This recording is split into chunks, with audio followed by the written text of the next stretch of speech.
Olá, quarto ano! Estou de volta agora para nós darmos continuidade ao nosso resumo, agora falando sobre o segundo capítulo do livro de História, correto? Então, vamos lá? Vamos abrir a página 229 e vamos iniciar o nosso segundo capítulo, tá bom?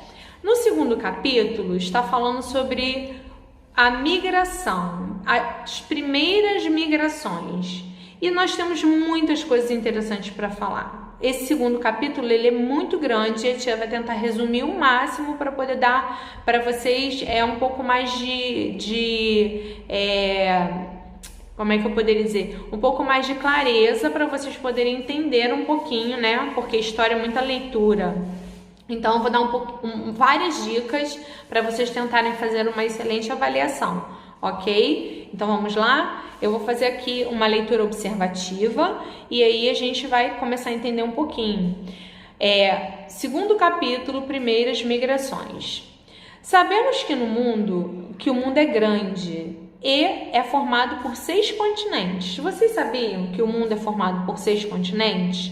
Quem já teve curiosidade de pegar um mapa do mundo e observar os continentes? Quem sabe o que é continente? Hein? Vocês estudaram em geografia?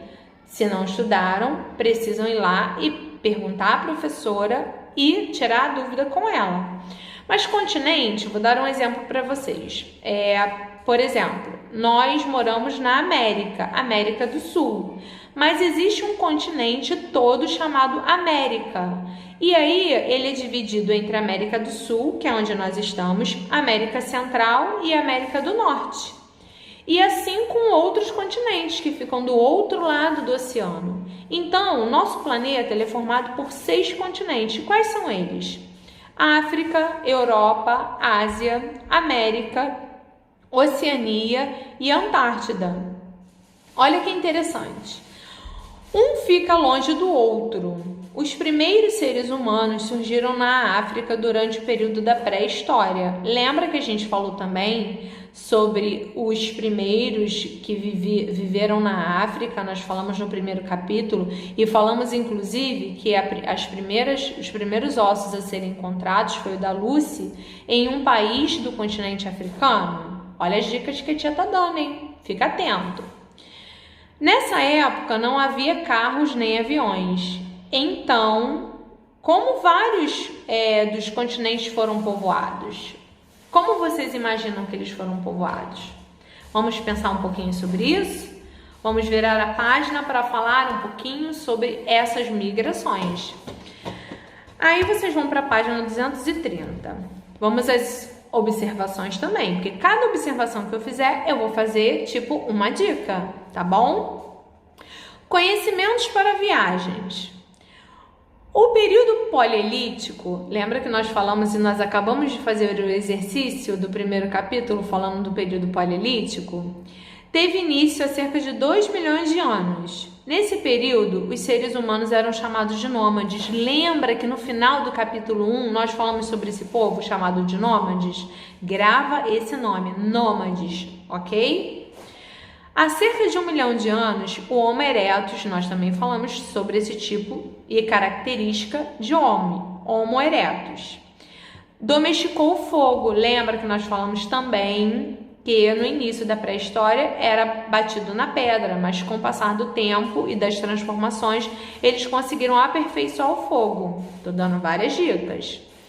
Essa transformação cultural ampliou o nomadismo e os levou a explorar novas terras. Olha que interessante, é aí que começa. Os nômades ainda se abrigavam em cavernas para se protegerem de animais e das mudanças climáticas. Olha que interessante, 2 coisas muito interessantes para vocês fixarem, tá bom? Mas já sabiam construir cabanas cobertas com peles de animais ou com algum tipo de vegetação, como por exemplo palha, como até hoje a gente vê tribos indígenas, às vezes na televisão, que fazem as casas deles com palha e barro. Vocês sabiam disso? Pesquise um pouquinho, tá bom? São curiosidades, tá? Todo conhecimento adquirido por ser por esses seres humanos na pré-história era passado por meio de oralidade e da prática. Por quê? Porque eles não escreviam. Então, como que acontecia essa evolução, essa transformação? Era através do que eles falavam e do que eles faziam, tá? Ó, fiquem atentos. E com isso, eles falavam e praticavam e construíam, né? Toda construção vem através da fala. Ó, dicas, presta atenção nas dicas. Contudo, estudos nos mostram que há cerca de 30 mil anos as pessoas começavam a fazer registros nas paredes das cavernas. Eram as pinturas rupestres. Olha que interessante. Foi através dessas pinturas rupestres que essas grandes ciências que nós falamos no capítulo 1 começaram a entender as transformações e como se deu as migrações. Por quê? Porque eles representavam isso em paredes. Olha aqui, eu vou mostrar para vocês as pinturas rupestres e vou fazer um breve resumo também e explicar um pouquinho. Rupestre. Você sabe o que significa o significado dessa palavra? Se você for a um dicionário, vai encontrar gravado ou traçado vai encontrar o significado assim, ó. É gravado ou traçado na rocha, e também tem uma outra expressão que é construído em rocha. Olha que interessante. Por quê? Porque vocês estão vendo que são figuras e que de alguma forma hoje é chamado de arte rupestre, porque foi descoberto que como eles não escreviam, né? Eles não escreviam como a gente escreve, né? Textos, nomes, e eles não tinham escrita. Eles representavam as figuras, né? Fosse de animais, fosse de pessoas, fosse de objetos nas paredes. E aí, de que forma que eles faziam isso, Tirene? De várias formas. Eles usavam pedras para marcar, eles usavam vegetais, eles usavam folhagens para poder extrair as tintas e poder pintar. E isso era muito interessante, porque assim, como esse povo foi evoluindo tanto para a gente poder conseguir entender essa transformação e essa migração? Porque eles registravam, e esses registros foi classificado como uma arte, recolhido, tirado daquele lugar e aí representado em arte chamada de arte rupestre. Tá? Não se esqueçam, eles representavam essa arte rupestre com objetos, né? E pintavam com cores, né? Que eles extraíam de vegetais, de folhagens e até mesmo às vezes como é que eu poderia dizer? Pedaços de madeira, coisas assim. Então, isso é chamado de arte rupestre, tá bom?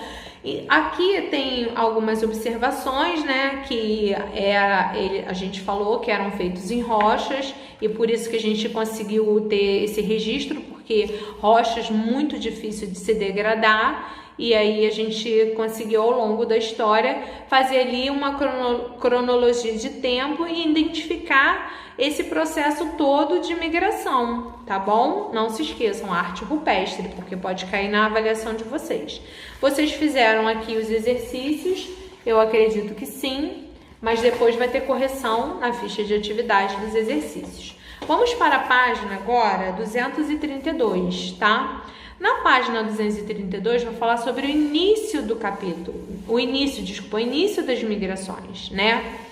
Como vimos, é possível saber mais sobre a pré-história por meio dos vestígios arqueológicos, como a pintura rupestre, né? Que eu acabei de contar para vocês, que através das pinturas, do que eles retratavam nas pinturas, Eles retratavam os momentos que eles viviam, às vezes de guerra, às vezes de caça, os animais daquele período, as plantações, às vezes até eles, da forma como eles se vestiam. Tudo era representado nas paredes das rochas e através às vezes, de riscos e de pinturas, tá bom? Então, era dessa forma que os arqueólogos conseguiam identificar essa transformação e essa mudança, tá bom?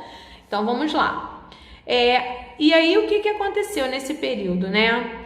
Aí, passamos ali do período da pré-história e por meio dessa migração, o que aconteceu nesse período, né? Por exemplo, vou dar um exemplo para vocês de uma forma muito resumida. A gente não falou dos povos nômades? Aí agora a tia vai gravar um outro vídeo para dar continuidade, para a gente falar e dar continuidade ao capítulo também, tá? Vamos para a parte 2 para falar sobre o povo nômade, que é o povo que fez a migração, tá bom?